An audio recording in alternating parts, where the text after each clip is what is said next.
In this video, I'm going to share to you on how you can use the lock drawing mode to keep drawing shapes in Microsoft Word. So let's go quick into the process. So first is we need to open Microsoft Word. So go ahead in the Windows search bar and type Word. Click on it under the best match. Click on a blank document. Then here we just need to simply click on the Insert tab.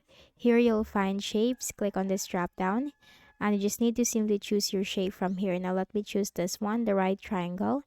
Then make a right click and you have the option lock drawing mode. Click on that. And then you will find this plus sign symbol. Now if I'm going to put this and then make like that, I can repeatedly draw the right triangle or insert the right triangle shape in my Microsoft Word using the lock drawing mode option. Now how can we exit the lock drawing mode option? Just need to make a right click on the open space, and that's it. Okay, so that's how you can use the lock drawing mode to keep drawing shapes in Microsoft Word. So I hope this video helped you.